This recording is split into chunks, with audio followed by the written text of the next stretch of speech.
What up, though? Oh yeah, you saw it? Saturday morning conversation. Yeah, man, you would know this if you had your headphones on, bro. Oh yeah, that's true. We're supposed to freestyle. have headphones on.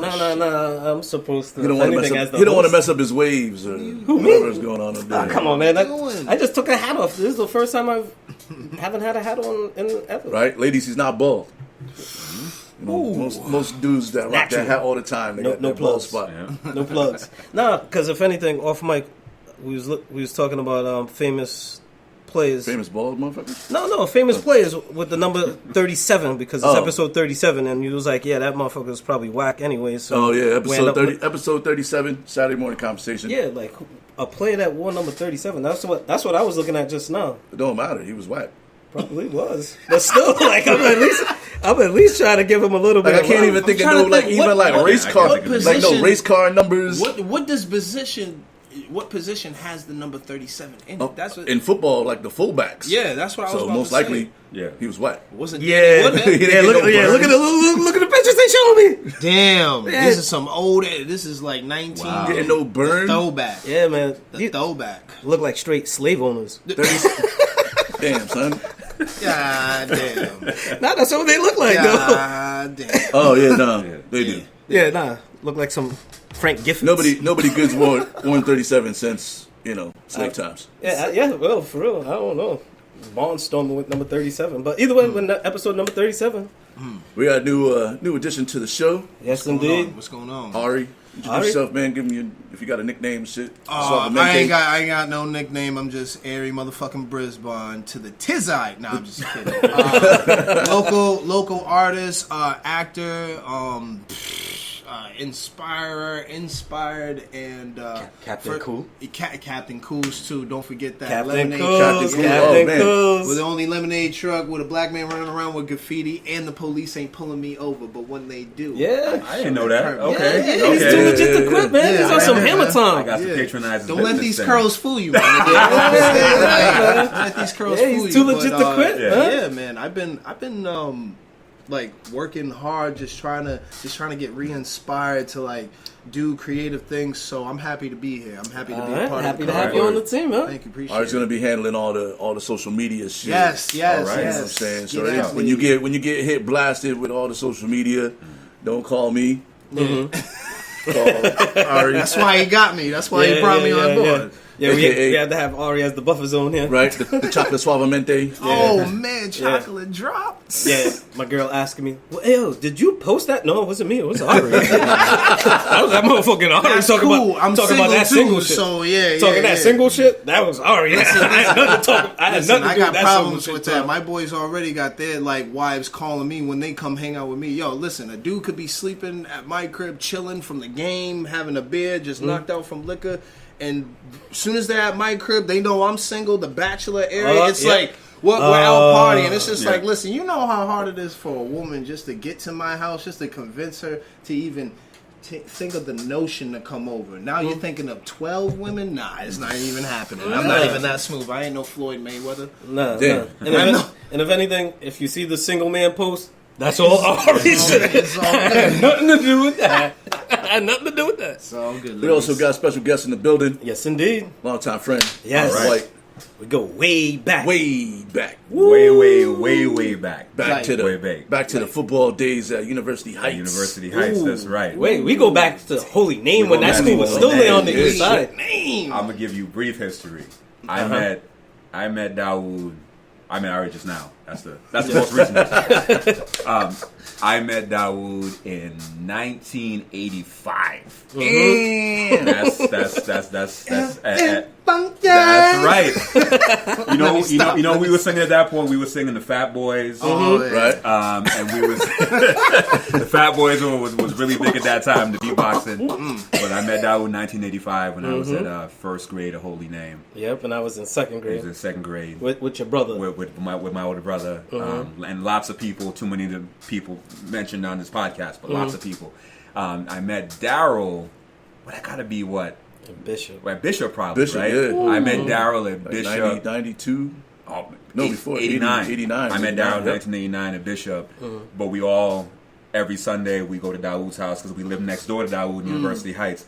every Sunday I go over to Dawood's house, and Daryl will be there already playing Nintendo, playing Contra, playing all the video games. So y'all know Bowtie Killer? Who Bowtie Killer? What's his name? Mr. Alexion. Mr. Alexion. Yeah. You know Mr. Alexion? I didn't know he got a cool nickname later on. Listen, as soon as he found out that Daryl had stepped with my cousin, he was just like, "Oh, fuck out of my class." We have Mr. Alexion. That dude so much. Oh man, but Daryl will be over my house because we will be playing Tecmo Bowl, and my mother will be making lasagna. What's up, Auntie Marlene? If you listening, love you. Right, we need a lasagna day. That's what we need. Yeah, man. Yeah, I got to talk my mother into it, but you see, she's. I'll buy the product. I'll buy the product. before we dig in deep, shout out to the homie Bill Pace. Put us on Outright Geekery. Yes, indeed. Nice little write up. Check it out. Yes. Pictures of us. It's outrightgeekery.com.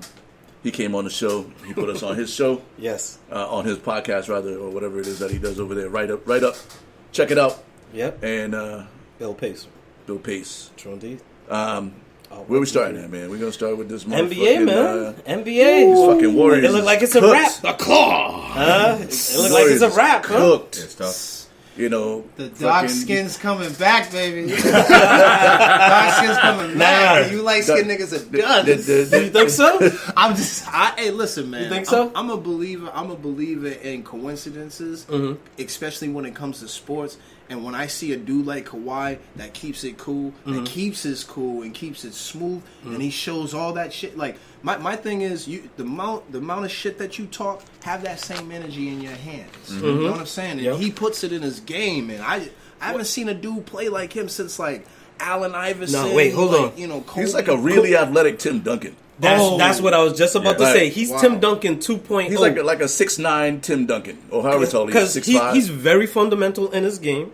He's very quiet off the mic, and he's just all about coming to work, doing my job, and then going back home and then living my life in peace and quiet. He's because he was with the Spurs with Tim He also Duncan. might be a little autistic because I watched his interview yesterday. Well, and then I watched him, like, you know how they film the guys walking off the court? Like his self-esteem is only on the basketball court. Like, I don't think that dude even goes out and gets bitches. Cause, like, he was walking off the court, like, with his head down, like he lost. True. Yo, like, you know what I'm saying? Like, he did, and his interview was just like, we just out here trying to get buckets. No, but again, he's learned from Tim Duncan because Tim Duncan was such dry bread. Like, people hated Tim Duncan because he was so corny. I hated his interviews. Yo, he was so motherfucking corny. But for me, I'm like, yo, everybody can't be Kevin Garnett. Everybody can't be Rasheed Wallace at that time, right? The way Tim Duncan was, like, he was very efficient, and off the court, like, he was so boring, you didn't care to hear what you was looking at somebody else. I'd like to say for the record, Tim Duncan's from the Virgin Islands, where I'm from, so we're not going to have any more negative conversations about Tim Duncan at the table. No, we're not going to continue. We got to have some ethnic pride here. No, we used to have this beef. Why? I used to say why Trinidad was better than St. Thomas. Oh, here we go. We're not going to do that. We're not going to do that here. Some island shit. Trinidad versus St. Thomas. No, but I agree. You know, Kawhi Leonard. What I like about him is that he can contribute a lot to the game, even when he's not scoring a lot of points. Yes. So you know, he can affect the game in so many ways. It kind of reminds me of like a 90s basketball player in some ways, the way he's physical, the way he's not just shooting three-pointers. You know, killing them with the mid-range. Your rebounds, the defense. He can have 12 points and still be the best player in the game. His press conferences kind of remind me of Belichick sometimes too. It just seems like, you know, they asked him yesterday, what will it mean to the fans of Toronto if you win? He said, you'll have to ask somebody on the street. That's the most asinine answer I've ever. Then he hit him with the laugh. Yeah. No, the laugh is creepy. The laugh is scary. The laugh, when he doesn't laugh, it's like the laugh is like, how the laugh go? You ever seen the movie Us? Oh shit! Remember that laugh in the movie Us? That's kind of like Kawhi Leonard's laugh. Yeah, it's That's why he ain't getting no bitches. You never know, man. You never know. Even his laugh is like he's like a sinister sociopath. Like he sits at home and he got voodoo dolls of all the dudes on the Warriors. That's terrible. He's like, today I'm gonna lock down Steph Curry. Yo, but it's like the marionettes. I feel like we're coming around that time where it's just like you don't need 5 dudes to shoot threes all the time. But this is it. I'm gonna tell you this. You don't need it anymore. This is where Durant comes back.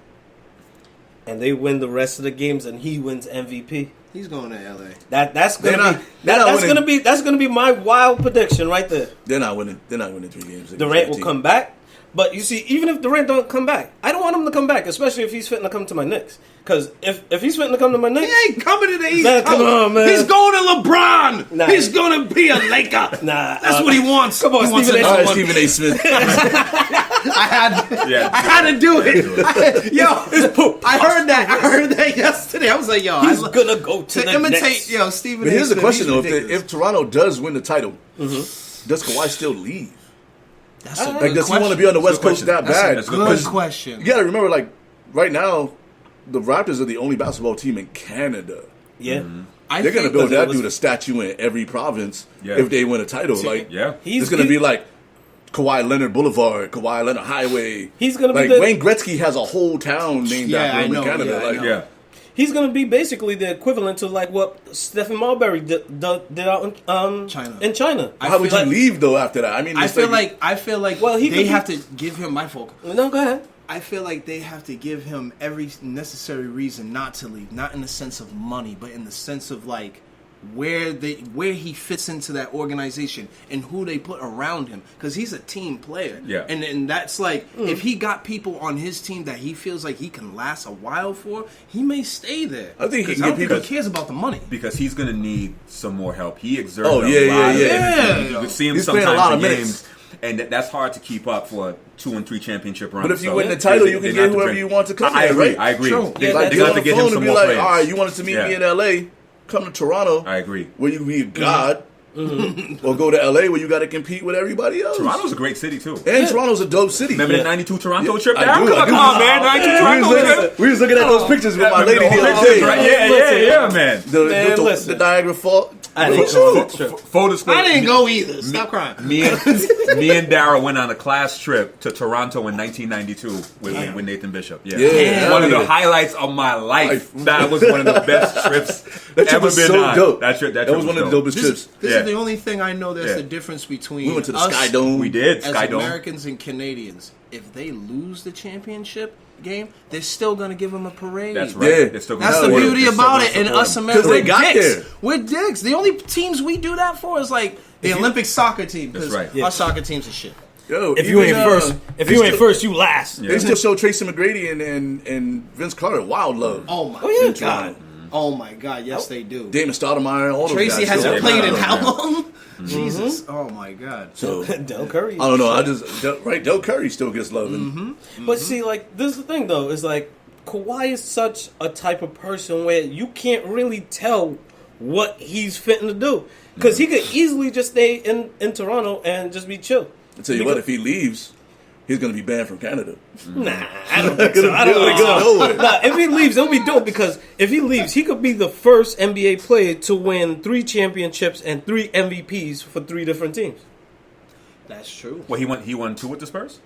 Oh, you're saying if he goes to another team, that he could. Okay. Yeah. So like, say if he goes to the Clippers, which a lot of people are predicting him to do because he's from, and he wants to do that. Okay, cool. All right. And if he wins another championship there and he becomes an MVP, like how many NBA players have done that? Like he can, rather than being the next Jordan, you could create your own lane of things to do. Who over there that coexist? Who you think coexists with Kawhi? Who in the Clippers? Well, see, the Clippers have, I believe, 2 max slots, and then they have a lot of young players and they have good contracts. So it's. And then they have Doc Rivers. So the coaching's there, the organization is there, the ownership is there.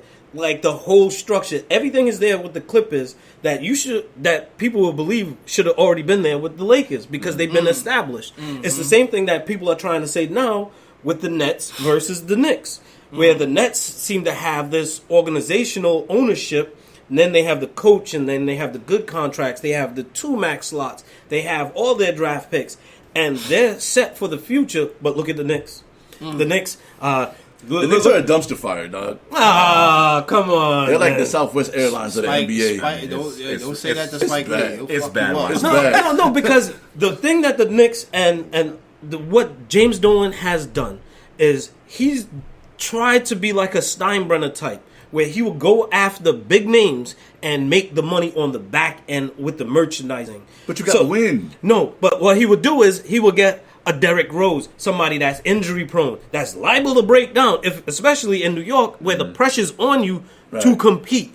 And if you don't compete, then maybe your body starts to break down. And now you spent all this millions of dollars wrapped up in cap with this guy, but you're trying to make all the money on the back end with merchandising, with T-shirts, with bobbleheads, with keychains, with... Yeah, but you got to win. The difference between like Steinbrenner spent all that money and won World Series. And that was the difference. So it made it worth it. And he's been doing it since the 70s. And that's the difference. See, the money champ came in at the right time, right?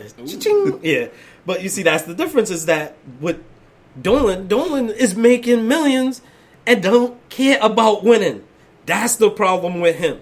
Because he likes to wear the Knicks as like a gold chain when he goes out with his band playing out in that little basement parties. And he's like, well, I'm the owner of the Knicks. That's his pickup line. That's how he get bitches. That's a pretty solid pickup line, though. I mean, that is a pretty good pickup line. Yeah, I own a team. That's killing any pickup line I ever had. Oh, yeah. Right? That guy might look cute, but I own the motherfucking Knicks. Right? Only a rich white man would be like, oh, yeah, I own them, but I don't care if they win. Yeah. He owns a...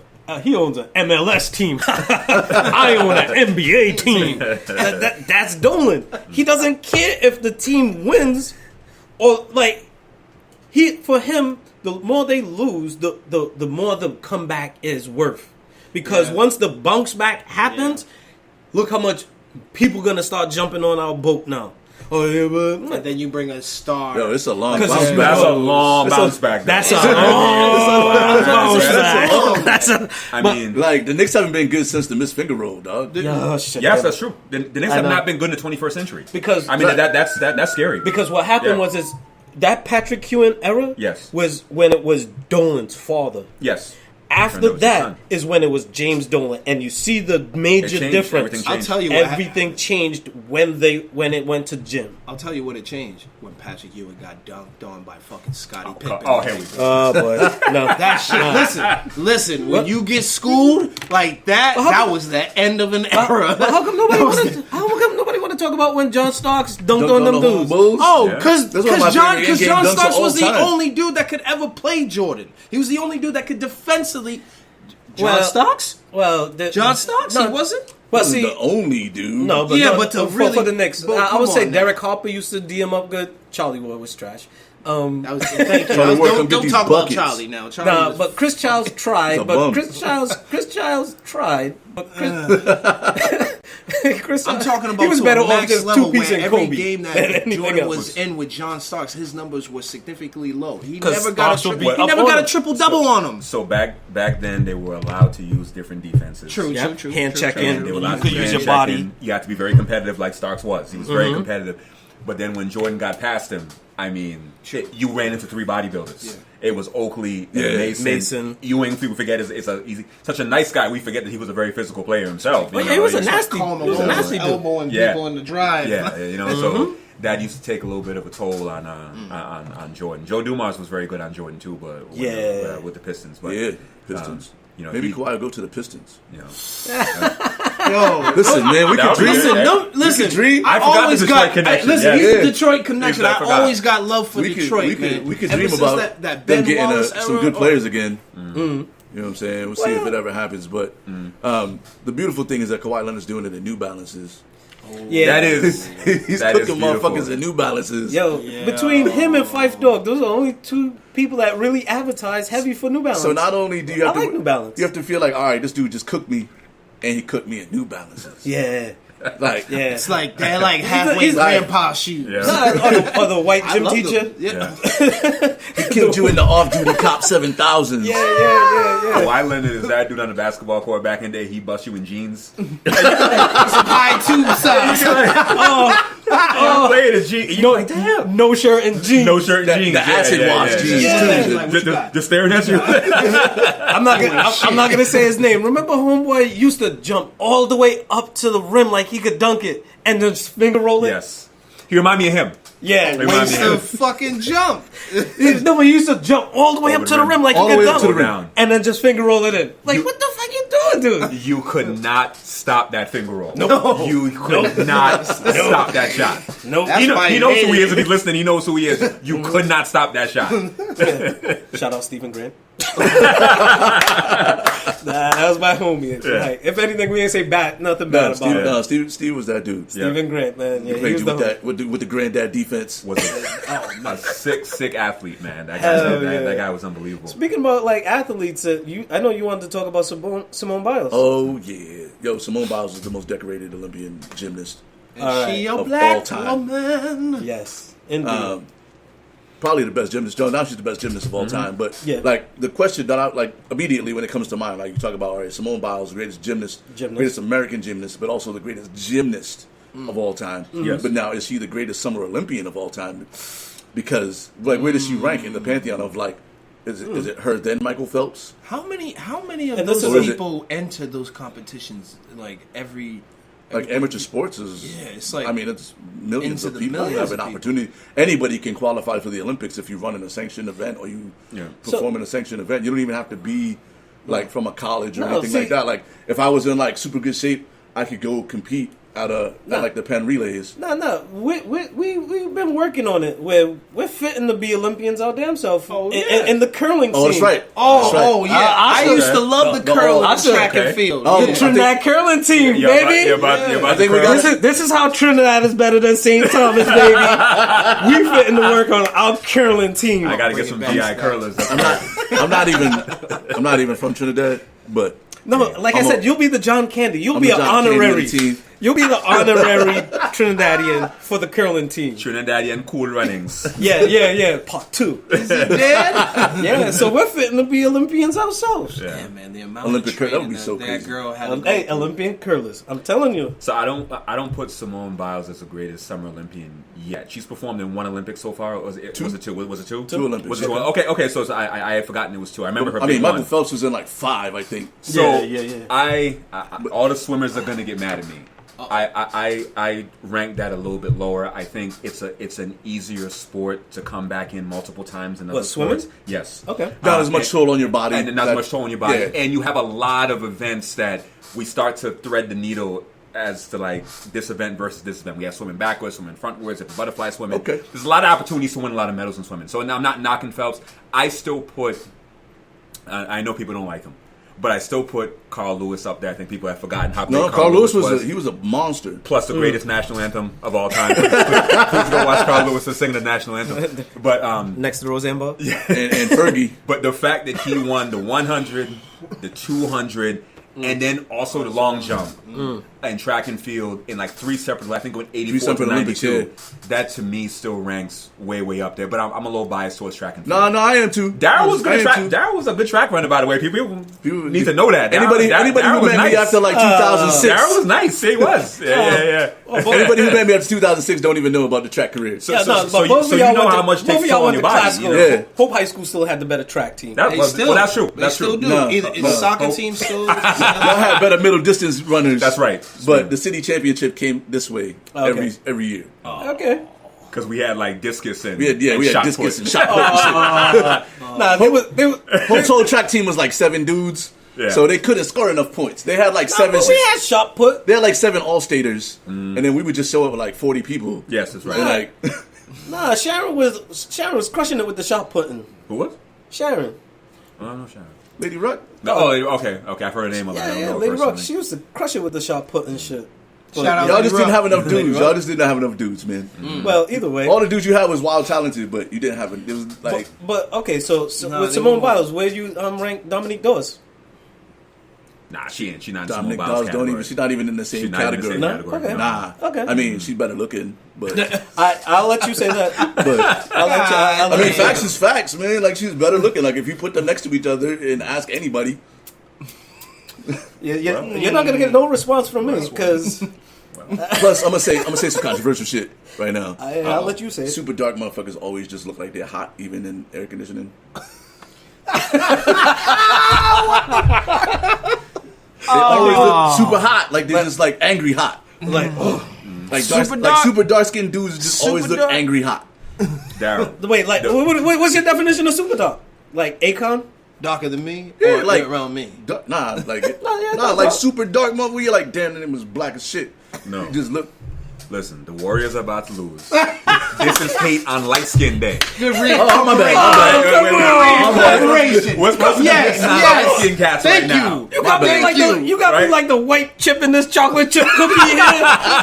This ain't no chocolate chip. This is a fuzz round. You the light skin. I know. What's this hate on light skin day? I was out doing yard work, so I got a little bit of a change. You know what I'm saying?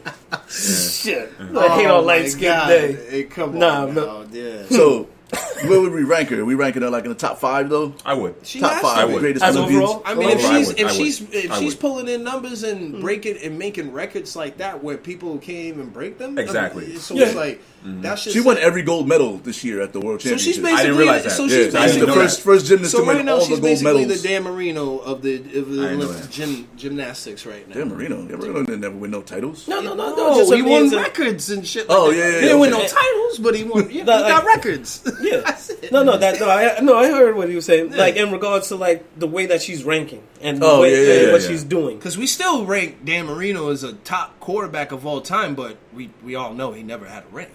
Yeah. Nah. You know, I never. You know what? But Let me he take broke. that back. I don't think Daryl tops him. What do you think Dan Marino is in the top in top what Dan Marino? of all time quarterbacks? Top 10. Top 10? Okay, Top all right. 10. Top 10. All right. Top 10 is fair. Okay, cool. But Top 10. I mean, he had all the records that these guys are Yeah, now no, breaking. but you see, they're all breaking. But yeah, see, that's what then I the was other question that I actually had was okay, so Olympians versus athletes, like overall athletes, and I know Asha was talking about somebody also that was controversial as an athlete, but like athlete wise, like where do gymnasts rank amongst other sports in regards to like overall athletes? Because would you rank I think it a depends gymnast over a swimmer?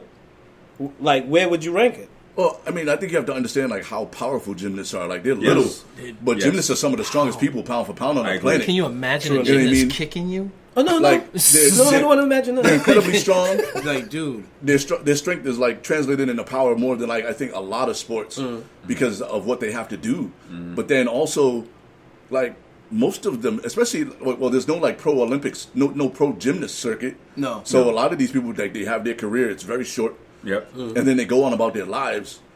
But up until that point, like you have to remember that most Olympians do what they do while also working full-time jobs. Do they get any scholarships to go to school? They do. Gymnasts? Yeah. Okay, So They like get you can go like college scholarships are big, but like most Olympians also have to get another job. Unless Yeah. they're like Yeah. unless they're like Yeah, like they a get paid for top person. Yeah. Like that Diamond League pays, but most of those guys still like coach or work like other jobs, and then they just break away to go do some shit.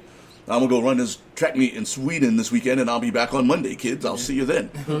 Yeah. So they're doing it like it's not like basketball players. They dedicate their whole like our pro sports. You get to dedicate your whole shit to just One thing. football. Yeah. Like it's as opposed to like I have to go run 7 miles and then go to work and then go do a track workout and then go to the gym and then go back to work and then take care of my family. So like Olympians on a whole to me are like just greater athletes because they have to do it while also like living a whole life. And gymnasts are incredible. They get a lot of injuries. Yeah. They still perform with really bad injuries. And the risk if they make a mistake on one of those moves so is so high, high. man. Yes. You know, and that's why I'm always amazed watching gymnasts because that one slip and you could break your neck. Yeah. So they're just such courageous athletes to me when I watch them. I don't even know how they begin to do that. Like, how do you even get over that fear? They start when they're before- 6. They start when they're so young that Very so fearless. before So they become fearless. you would rank them over boxers. Oh, Whoa. Slow down. No, See, no, no. he's coming for me now. No, I'm just asking a question. Slow down. No, because I wanted to see like overall. That's why I was asking like swimmers as a little softball. But where would you rank them in regards to I've boxers? heard of a boxer actually taking ballet and gymnastic Absolutely. classes to really give his Work on his his footwork. his footwork Yes, and right. his agility, Footwork, his leg balance, strength, agility. his core. Like Yes. he wanted core strength. So Like And that's a gymnastics. perfect segue to Anthony Joshua when we get a chance. Absolutely. I want to yes. talk about Yeah. what you just Gymnastics said about is- that. Yes. Gymnastics is kind of like the Latin, I think, for sports. Like you know how like most of the languages That's come from interesting. Latin. Like a lot of the speed and agility and power that you need in most sports, a lot of pro athletes will take either ballet, which is also like an incredibly like they're super powerful athletes, or gymnastics, so they can have the balance and the agility and the leg strength and the flexibility, really, to be able to because that's one thing with Elijah One said that he used to play soccer for his footwork came from. Yeah. And that's where his footwork came from. And like you said, in the sense, ballet and gymnastics are like the Latin to a lot of sports. That's because all of that is basing your footwork, your balance, and how you move, like we've been saying. But with boxing, you said that you wanted to segue into that as well. I love what Ari just said, because Anthony Joshua just got beat down by, a guy who's not in the greatest shape, right? He got knocked out. And legendary boxer Andre Ward was talking about this on ESPN. You look at Anthony Joshua, and he's in great shape. He looks like a bodybuilder. That's his problem, right? He's lifting all these weights and doing this stuff that's not really helpful in what he's trying to do. He really should be doing all the core work, sparring. This is why a lot of boxers are not necessarily like big and muscular. That's not really the sport that you're playing. Those guys get knocked out. You see all the time boxing. Those guys. Some of the best boxers were not like super physique. We're not super physique guys because they're sparring, they're doing core work, and they're building strength in different ways. All that weightlifting and putting on bulk. That's Anthony Joshua trying to be an Instagram model. I mean, that's really what it is. You know. And hey, he's a good-looking guy. There's no hating. I know he wants to be famous. He's big in England, but some of that stuff that's what cost him. Even though he looked better than the other guy, have you physically seen that dude's videos of him hitting a bag? Yes, Ruiz. Ruiz is the loudest hit. Ruiz can fight, dude. That hit is the loudest hit that I can ever hear. He can fight. I mean, he's not in great shape, and he needs to take care of that. But he can fight. You watch. You don't want to get hit by his pivot. Yes, hit the pivoting workouts that he has with his trainers, and this is what I tell young black men that are in boxing: when you fight a Mexican fighter, work on your fucking stamina. Work on your stamina, because these dudes train to keep going for 15 rounds. Because in Mexico, they don't stop at 12 rounds; they stop at 15. So it's like, and that goes for all weight classes. It doesn't matter. They're like the Amish of boxers. Dude, they are like they go that extra step. And even when he got Ruiz, he's like the Mexican George Foreman. I wouldn't put him quite there on that. Just like in terms of just how hard he hits, Foreman is probably the hardest puncher ever in boxing. Yeah. People talk about Tyson. Go watch old videos. No, George Foreman hit hard as shit, like getting hit with a truck. With Tyson, you could see it. It would be like a big, quick punch, and you could see it. Foreman would look like he hit you like this, and the guy would just fall. He didn't even look like he had to hit you hard, and that's when you knew he was heavy-handed. So I wouldn't put him on Foreman's level, but Ruiz can fight, and with Mexican fighters, they're incredibly fundamentally sound. Right. They know the game. They go to the body, right? And he worked on a strategy, and to shut it down. He knew what he was facing, and he knew exactly how to attack Joshua. Yeah. And Joshua looked disinterested, wasn't totally ready. He was like, I'm about to go in here and beat this fat motherfucker's ass real quick. Yeah. That's what it looked like, and you can't do that. He probably had chicks on standby texting him between rounds. Yo, I'm gonna just fuck this dude up real quick, and I'm gonna be over there.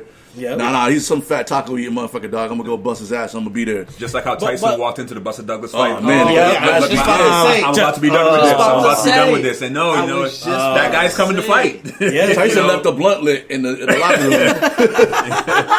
I'll be right back. I'll be right back. Yo, don't throw away my drink. Yep. Ruiz is a shorter fighter. Yep. He's shorter than him, so he has low center of gravity. Not only that, and you got dude. When you're a taller dude, the worst thing I ever fear is fighting a smaller guy than me, and he gets inside. Yes. I'm always backing up and throwing a pick because he can sit there and throw my ass onto the ground as quickly as possible. And me as a smaller guy, that's why one thing is I used to like WCW versus WWF at the time.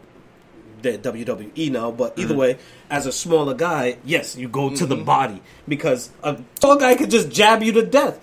And see, as a smaller guy, you crouch down and you go to the body and you chop the tree down. But Ruiz was a throw-in, wasn't he? He was a throw-in. And see, and that is kind of where I feel like that kind of threw Homeboy off as well, because it's like, all right, I game plan to fight this guy, and then you bring this guy? Who's this dude? Yeah. That strategy. Get this Homer Simpson out of here. That strategy you just said for fighting a taller guy, is that the one you used when you fought Nick? Oh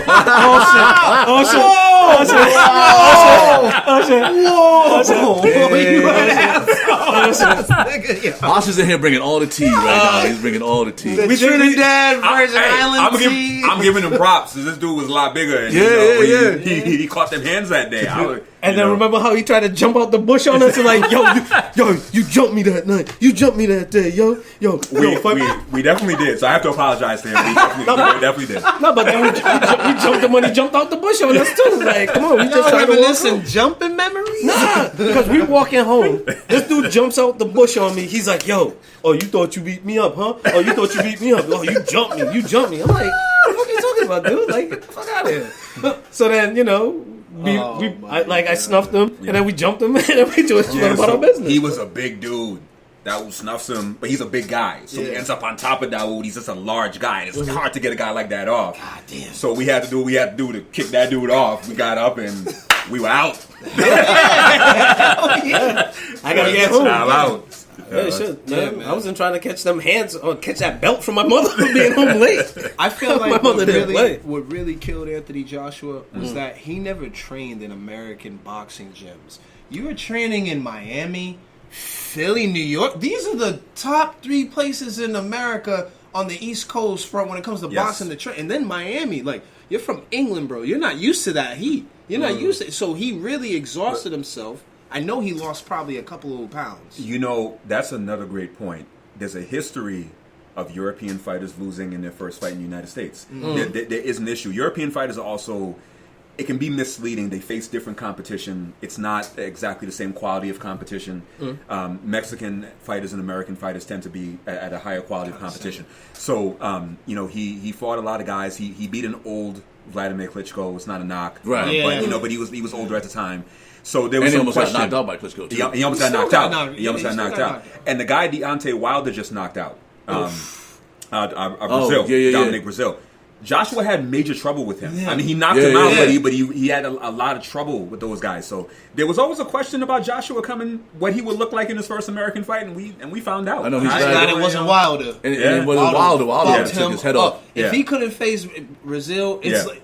But you're right. I'm glad you said that because he had problems with Brazil. He had bad problems. Yeah, a lot of problems. And that's the thing with English fighters. They're it's so correct. They're very straightforward. Like a Sonny Liston type fight and just straight up. Yes. And that's why Sonny Liston got his ass whipped by Muhammad Ali. It was just different unorthodox type fighting and made him circle around the ring. It's this straight up thing that if you circle a guy and you sidestep him, you can you just get inside of him. It's this whole style thing from a different angle. Yes, they want to do the. So does that make Lennox Lewis a better boxer in the Pantheon because?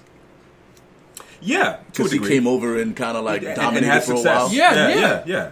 But Lennox Lewis, he also lived in Toronto. He lived in Toronto. Where's he from again? London, but he lived in Toronto. But see with him, and he trained in Kronk. I was going to say early on he trained in Kronk, and he got trained by Emmanuel Stewart in Kronk, and that's what really helped Lennox Lewis develop. Like at 17, 18, he went to the Kronk in Detroit. In Detroit, of course. I mean, you had to bring it back. I did. Back to the legendary Kronk. The legendary. Listen, I went there. Really? Oh wow! I went there thinking because one day I was like, why haven't I been to Kronk Gym? Like I live in the city. Like I should go to Kronk Gym. Okay. And we did a city year project there, and I was like, "Where's the boxing gym? Like, I can't come to Kronk." And it's like the dingiest, like the best ones. Like I expected it, best right there. And you hear about it, and you expect to walk into like this like palace of like marble floor, gym equipment and shit. It's like the and straight like basement is dark, and it was two big ass dudes at the time. They might have been famous boxers. I don't know who was in the gym, and they were banging on each other, and it was just like boxers. Like it was just dudes hitting the bag. It looked like the movies when you go in and you see just boxers boxing. But it was like no frills. There's no like new equipment. Like some people just boxing downstairs here. Yeah, it was just bags in a ring. It was only one ring. I was like, yo, I'm in the legendary Kronk boxing gym, and it's only one ring in here. That's what it's like. All I expected about. to see like 2 or 3 rings. Like I expected to be like more of a like fixed up nice after. Yeah, like all the major boxers that came through there, all the boxers that have to come through there to train. That's right. You would think that they would come through and be like, I can't train here. But they're like they like that dingy shit. Have you ever seen? It goes back to what I was thinking about, like of how when you train, like it's when you spar, it's kind of like when as an actor and I might be seeming I'm going off topic, but as an actor, I think it's more important for an actor to study and train themselves how to audition versus what they think is going to be a better actor. Because acting and auditioning are two separate things. They're two separate things. Because I've been to many auditions and they've asked me, how do you do this so well versus kids that are coming with SAG-AFTRA, licenses and then bachelor degrees. It's because they've been a student for 4 years, not an actor. They haven't been auditioning for 4 years. They've just been jumping in. Have you ever seen Muay Thai fighters practice Muay Thai fighting? They're going hard body, but they're playing. So when it comes down to the fight, their bodies are so used to that impact. Yes. It's ready. Yeah, Anthony Joshua did not fucking spar, dude. He did not spar. He did not fucking spar, nigga. That's why you can see. You didn't notice, cuz? I haven't watched the fight yet. Oh my god. He did not spar in preparation for this fight. You could see it. Oh, it's kind of like that movie with the Wayne brother. The Great White Height. The Great White Height. Yeah, and he just like took it for granted. Took it for granted. Like, what kind of boxer don't spar before a championship? I thought that was fight? Standard. Like, I'm a guy to get my rounds in. Yeah, you just run to even on the work road. on like strategy, right? Yeah. It's not like you can choose not to. The rumor is that he was also knocked out or knocked down in sparring. I heard that's the that. rumor mill going on, which is always a sign that something's not ready, something's not right. Remember, if you remember this is obscure. Mike Tyson was knocked down in sparring before he fought Buster Douglas. And everyone showed the tape, and it was a big deal. Everyone was trying to, it's no big deal. It was a sign of that something wasn't quite right. That the fight should probably be delayed. He's not totally ready. So I had heard Joshua had been knocked down in sparring. And you see, with that Mike Tyson thing, I remember that too, because this is the era when there wasn't an internet. Yes. There wasn't cell phones. Yeah. It was like the kind of shit that you just had to hear on the street. You hear through the street, like how remember how we heard the story about KRS-One beating up the dude from from PM Dawn. Yeah. Like, you just heard about it. I remember that now. You just heard about it. I don't even know where we used to hear about it. We used to hear about it. The news would just travel back in the day. It was travel, I just hear about it, But now you could find the video. You'd be able to find the video now, know. Somebody had a big ass camera at that point. Someone had it. Someone got that on tape. Someone got the VHS. AK, I got that on tape. If you want to hear the full story of that, he did an interview on Drink Champs about that. Who, Tyson? KRS-One. KRS-One? Drink Champs. He explains the whole story, and it's so obscure. Super Cat was about to perform to sit and he tells this great story, so to give one more shout out in boxing. Sunday, Julian Jackson is going to be admitted to the Boxing Hall of Fame. I want to give a shout out to Julian Jackson from St. Thomas in the Virgin Islands. Oh, shit. He was a student of my father. My father taught high school for many years in the Virgin Islands. Did you have the poster? I did. I remember that poster. He's very close to my father. Nice. And Julian, when his fights would come on, everything stopped in my house. You had to watch Julian Jackson fights. Below heavyweight, he's the hardest puncher of all time. I want you to go and Google Julian Jackson fights. I'm gonna check him out. And how hard he used to hit. He was unbelievable. I remember you had that poster. We had the poster in the room and everything. Julian Jackson. He's being inducted to the Boxing Hall of Fame. That's what's up. Congrats to him. That's long overdue. Yeah. Also, shout out to Demetrius Boo Boo Andre. Yeah, he's gonna be of course. He's gonna be at the Dunk, man. Fighting in your hometown. Just don't do right. what Peter Manfredo did on the fucking Contender, nigga. Come on. Listen. I love Peter. I always show him love, but like, don't ever bring the dream home and then you fuck it up. This is how bad it was. I did an internship filming there, and I was there watching the whole fight. That's how mad I was. I was like, I need to go on Here's the thing. This is my only knock on Rhode Island boxers, is that they get to a certain level, and then they never get beyond that level. Yeah, stagnation. They don't fight anybody like outside of New England for most of their career, and then when they fight somebody on a bigger stage, they get knocked the fuck out. With the exception of a few. Yeah, I'll tell you this: with Andrade, guys are avoiding him left and right. No, the kid. They're avoiding him left and right, and I'll tell you this: I'm not going to make a prediction now. I want to see him fight Charlo, dog. Canelo Alvarez doesn't want any part of Andrade. He does. There's a specific style of fighter Canelo has trouble with. Yes, and he knows it. Watch the Austin Trout fight from back in the day, which I thought Canelo lost. All right, watch the Trout fight. Watch some other fights, and Demetrius Andrade, especially being a southpaw. Yeah. Canelo Alvarez doesn't want to fight Demetrius. Canelo doesn't want to fight him. So Charlo doesn't want to fight him. It's tough, and I see why. We gotta get him on the show, man. Yeah. I'm gonna try. It's hard right now because he's busy. He's busy, and I don't want to really throw him off and try to. But I'll definitely let him know and stuff. And even if it's just some, we gotta get him. Quick shit. I'll even try to get him on the phone if I could do it. We'll go to him, man. Yeah, we'll go to him. It don't matter, but right he's one of the few boxers that has outside of Rhode Island, outside of New England representation. Overseas too. Like Manfredo was a great fighter. You know what I'm saying? It was regional. Vinny was a great fighter. Matt Godfrey was a great fighter. But these guys didn't have a lot of outside representation, so they didn't fight a whole lot outside. Shout out Big Six, Jason Estrada. Jay Estrada was an Olympian. Yeah, I was just about to say that too. Isn't he right down the street right Super there? heavyweight too. He's right there. Cali Reese has a couple of belts. Yeah. On the women's side, there's some great boxers in Rhode Island, but they don't fight a lot outside of New England. You know what I mean? But the ones that do win shit. Yeah. But you got to be careful coming up who you fight on the way up, because once you step outside of this area and you go fight in Philly or Detroit or St. Louis or wherever else boxing is big, LA, Mexico. And that's the you thing. fuck around and get your ass beat on TV because you ain't really fought nobody like that. Yeah, Friday night fights get knocked out on your way to the ring. Oh my God. Especially fighting the southpaw. Southpaws are hard to fight. Hard to box. Period. You know how hard it is to hit. You know how hard it is to pitch to a left-handed pitcher. And with batters. Exactly. And with southpaws, they do everything backwards. So every movement is it's a mirror. Everything that you've been taught. To you, it's backwards to you. Yeah, and he's a switch hitter. He's an ambidextrous dude, so he can switch his shit. Yeah, and drops low, taller than you, drops low, and his reach is almost 7 feet. How do you fight that? Canelo's reach is not that long, bro. It's not that long. He's just like you said. He knows exactly what type of fighter he is. For that he knows exactly who he doesn't want to fight. Canelo's too pretty for that. He doesn't want to get dirty. He's at that stage where he's trying to transition more. From what I've seen, he's trying to really transition more into the Golden Boy type thing, the De La Hoya. The De La Hoya type thing. So he's doing more advertising for Bear and shit like that. So he's doing more facial stuff. So he's not fitting to get that dirty. He can't afford to get knocked out. It'll fuck up his whole situation. Nah. He's playing his cards right for his retirement party right now. That's all it is. He's not trying to go out getting knocked out. How old is Canelo now?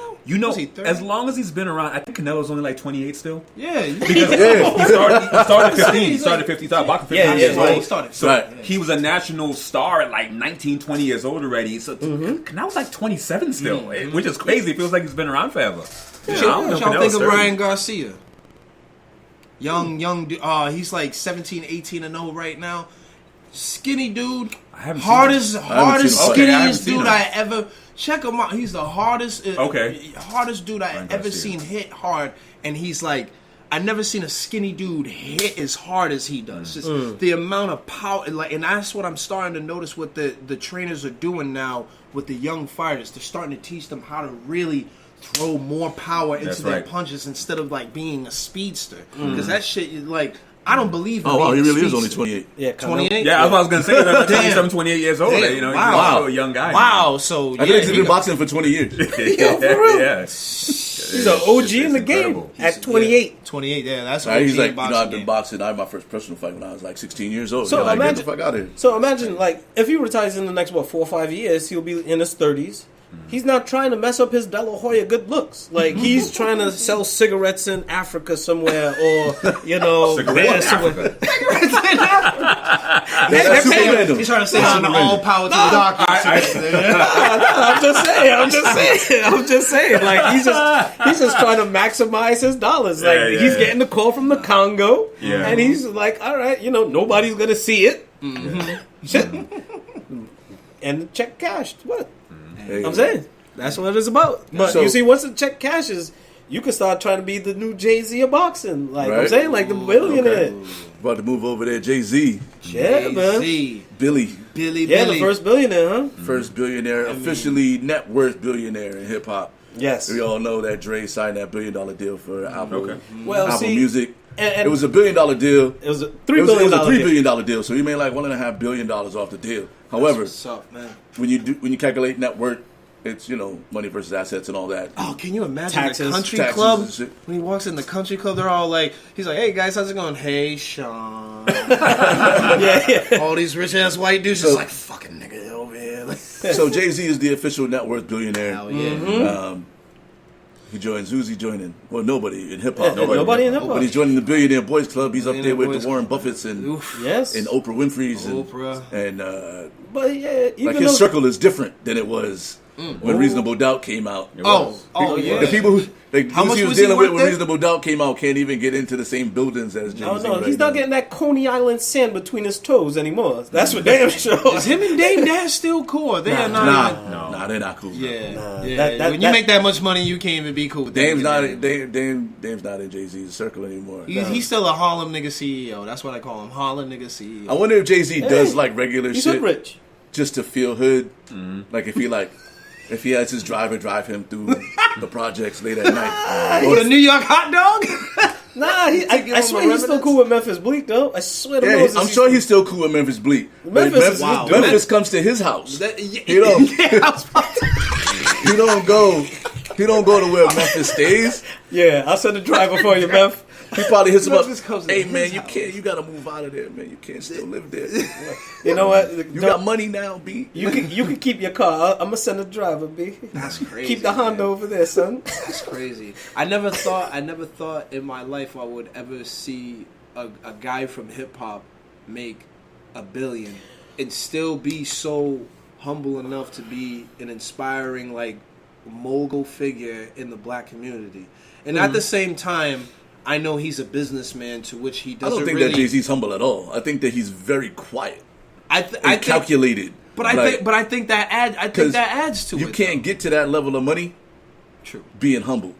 You can't do it. If you think about all the billionaires, none of those No, dudes are you're humble right. dudes. No, you're right. You're absolutely right about that. You know, this is an interesting conversation about Jay-Z. I've had this back and forth with a lot of people, and a lot of people feel the same way, that they find him to be very humble about the way he approaches things. I personally find him smug. Yeah, no, he's not humble. He's not humble at all. You got $1 billion. You could You're be a smart. businessman. That's part that comes. All you with gotta do is find listen to him a little Jay-Z's smug, lyrics to know that Yeah. he's not humble. Yes, yeah. That dude is not a humble dude. He ain't with the broke boy shit. That's for damn sure. He You know what I'm ain't getting saying? White Castle. And you gotta remember, Jay-Z had money before Yeah. he had any kind of record deal. Was he like a prize boxer in New York? No, or he something was a like fucking that? drug dealer. Drug dealer. But I was saying before that, But- was he boxing a little bit? No. 50 was. 50 was 50 boxing. was 50 was. boxing. You know what I mean? But now he's in an upper crust where like everybody he's talking to right now got wild money. Like Jay-Z got buy the Knicks type of money. Yeah. Like his net worth is out there because he's so diversified, which is what a lot of artists don't do with their money. They just buy chains and cars and houses instead of buying businesses and property and got art investments, and man. shit that's gonna hold his value. I love the fact that he bought. So in a that whole, aspect, Jay-Z should be like, you can look to Jay-Z and be like, all right, I want to diversify my money. These are things that I should do besides buying gold teeth and rings and chains. You know what I mean? Buy the property, buy the businesses, buy the gold bricks. You know what I mean? Invest your money. Yeah, because Like align yourself with like minds to be able to do the shit that you want to do. Yeah, because I'm looking at it here now. The way that his breakdown is, the majority of his money is coming from the champagne. Then it comes from his cash and investments. Then it looks... Nope. What's after that? Then it is... Yeah. He has stake in Uber. Do Title. Yeah. Right? He's making more money off of Title and Rock Nation and Art's collection more than his real estate. His real estate is only $50 million. His music catalog. His art collection is serious. Oh It is. yeah, His art collection is serious. his work, yeah. Because It's soon 70 million. as he went, I bet you anybody that him and Beyonce, they probably got invited to an art gallery, and as soon as he realized how much money that the Society of Art puts into this shit, he was like, "Yeah, I'm part of it." That's the same thing I with want some. what's his name? I forgot what musician that put Adam Levine. He put like over $100 million. No, not $100 million. Like $10 million within the Classical Music Society, like donating and all that stuff. You know how much money those people be getting for those instruments? With Carnegie grants. Hall and all that stuff. We're talking Grants, about donations. like over $500,000 worth of grants. Dre's not a millionaire, not a billionaire, but he's close. Yeah, $850 million is still nothing to sneeze at. You know what I'm saying? Which puts him number 2. All he got to do is just have like good Apple sales, and he's fucking gravy. Yeah, that's all Dre need to do is fucking finally release a fucking another album. Well, a good one. Does he really have to though? Yes. All right, my bad. He's been waiting for Detox for too long, dog. Like, damn it! I need another Chronic. We've been waiting for Detox for too long, Dre. Yeah, That Detox shit. I'm waiting for Detox since like 2008. But you see, like, damn, really, 2008? At least. It's been longer than that. Shit. Probably longer. It's been longer than that. Much longer than that. You've been talking about the Detox for. So because Chronic 2000. Yeah. Chronic, I'm used to that shit. I'm used to motherfuckers talking about, I got that album coming, and it ain't never come. Detox is supposed to come out before 50's first album. I'm a J Electronica fan, so you talk about waiting for an album. I'll tell you about waiting for an album. Wow. What? I'm a J Electronica fan. You waiting for Rage Against the Machine to come back? I'm waiting to. But you see, I'm also a Knicks fan, so I'm waiting for the Knicks to get good. I'm waiting for a J Electronica fan music to come out. And I'm waiting for Jesus to come back too. So someone said the day that the Knicks will start winning is Spike Lee gives up his seasonal tickets. I don't know about all that. I was like, that's messed up. I don't know about all that. I was like, that's messed up. And he stopped wearing Knickerbocker uniform and stuff like that. But you know what though? Like with the whole JC thing, the one thing that I still find funny from back in the day, and Asha, I know you remember this. Remember how people used to make fun of MC Hammer? And how commercial MC Hammer was when he was the first. Was he the first one to have the commercial in hip hop with the KFC commercial? With the KFC dancing for the chicken. Dancing for the chicken. No, I didn't like the dancing for the chicken, but it's such a different era. It was a different era. It really is. So yeah. So I agree, and I'm not taking away anything from Jay-Z. He came along at a time and made the most of it, but there was a time where it was more complicated for rappers to take on different business interests and be more commercial, because the audience was so much more conservative in a sense back then. Yeah, that you could take a little more risk now, do different things. The MC Hammer story. Funny part is, you remember this story? Me and my brother went to buy an MC Hammer tape, 1988. Dawood hated MC Hammer, right? All the kids were into Hammer. Right? Don't act like you weren't. All the kids were. Dawood was the only one that was like, "Why are you listening to this crap?" So the cartoon was one of my favorite cartoons. We're talking shoes. We went to buy a Hammer tape. I don't know what happened, but we just saw MC and grabbed it too quick, and by accident we bought the wrong tape. We thought it was a Hammer tape, and it ended up being MC Light. Light as a rock. Nice. And Dawood was like, nah, MC Light's dope. She's better than Hammer. And accidentally I found out about MC Light. That's actually a true story. Then he was like, yo, there's this guy you gotta listen to. He tells these crazy stories on his album, and he put me on. That guy he was talking about was Slick Rick. And that was The Great Adventures of Slick Rick. He put us on to that album too. That was a classic album. Yeah. I always hated on him. He always hated on him. He's like, why are you listening to this garbage? And now imagine, I'm saying like, damn, imagine Hammer really is a pioneer in regards to marketing and putting yourself in a sense. He was, and for me at that time, that wasn't really what I thought hip hop was to be, was the marketing. Yes. It was more about the music and making sure that you put something good together. Hammer, he was just like, he had some good songs. You know, I still get jiggy with Oaktown 357 too, but still, I didn't like the whole dancing for the chicken thing. I didn't like, the cartoon was kind of funny, because, true indeed, back at Holy Name, when you kind of poorish, you used to see people with the talking shoes. Wow. The bottom of the shoe start peeling off. So separating from the top of the shoe, so it used to be talking shoes. So like, yo, you got some Hammer shoes. On the movie soundtracks, Hammer was trying to get money. Now he's doing 3 Adam's commercials. Family. He was, Adam's Family. Yeah. But I feel like, he was the biggest pioneer that really doesn't get that much love in the hip hop community, as much as he should. But he's gonna be one of those kind of guys that probably 10, 15 more years from now. In a way, he was like a martyr. In that sense, that he was one of the first guys to try and expand his reach in movies and cartoons, and he paid the price for it. Hey, but the hood still got Hammer's back though. You can't go to the Bay and talk bad about Hammer. Let me tell you something. Run up on Hammer. You go. Hammer will put you in your shit. Nah. Hammer don't play that shit. Yeah. He might be on some commercial shit, but nah. No, he's not. He'll commercially knock you out.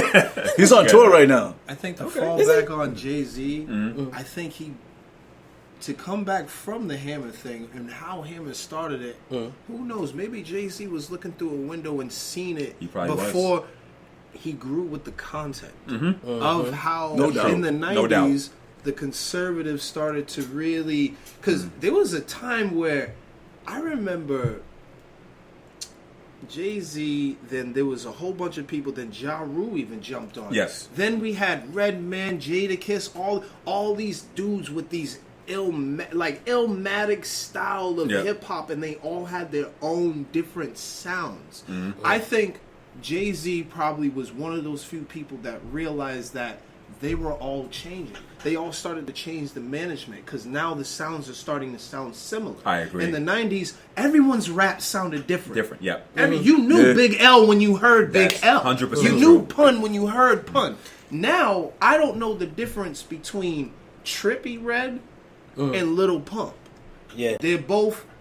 There's a lot of people that love them. But there's a lot of people that think they're really good at what they do. It's not my generation, so but when Jay-Z first came out with his Hawaiian Sophie, he used to have that riggedy rock, kind of like Das EFX, because that was the content at that time. Then when the late 90s to early 2000s, and then he changed. He always evolutionized his way of hip hop. If you listen to the Black Album, to Kingdom Come, to what's the latest one?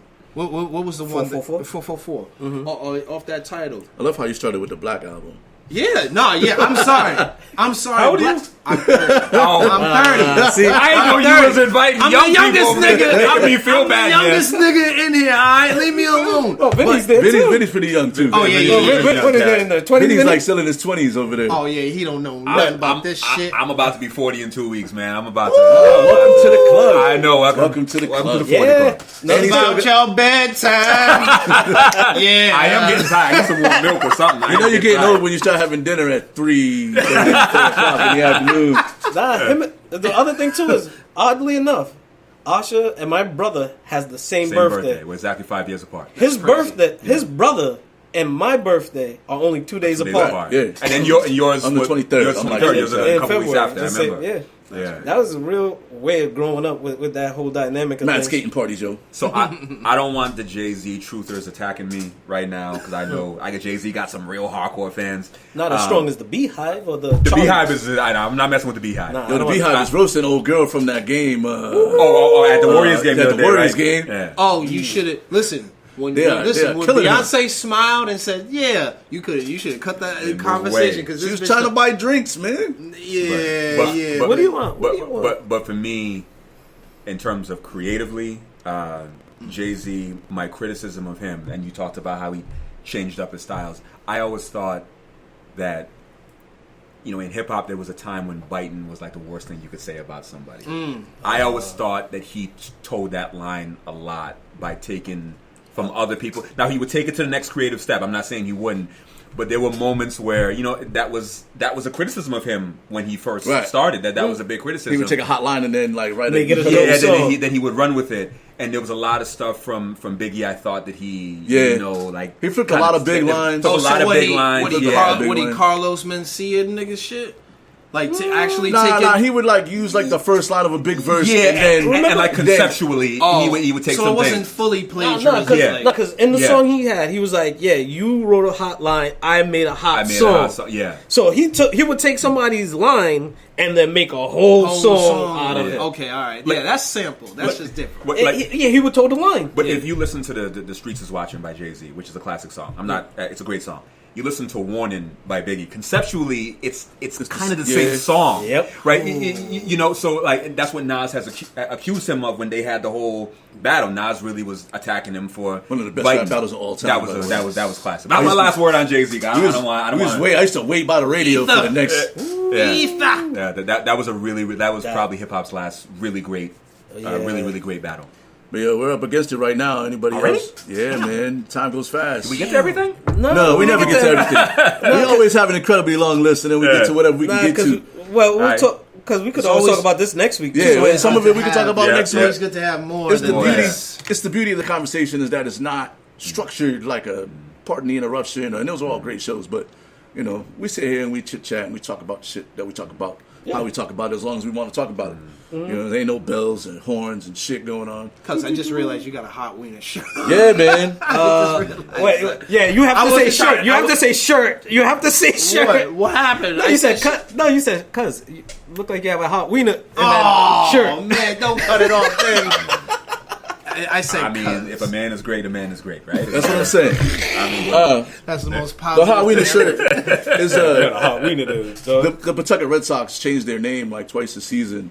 Yeah, Pawtucket Hot Wieners. You know what, too? Yeah, so they let you bring your little wiener dog to the game, and they have all this like little runaround. You know what I know when they did that a couple of years ago? Yeah, right. They started this a couple of years ago, right? Yeah. When they did that, I said, all right, they're really moving out of Pawtucket. Because that's some bullshit. That's that shit in The Simpsons. There was an episode of The Simpsons. Shout out to The Simpsons for always being ahead of the curve. They really were. The Simpsons writers are all in the time Illuminati. machine that they just... Yo, for real. They're all in the Illuminati, man. The Illuminati just tells them what to write. And then for like 10 years, we're going to make this happen. For the isotopes, right? What they did was they had a night where they renamed the isotopes, right? And every shits and giggles and everything.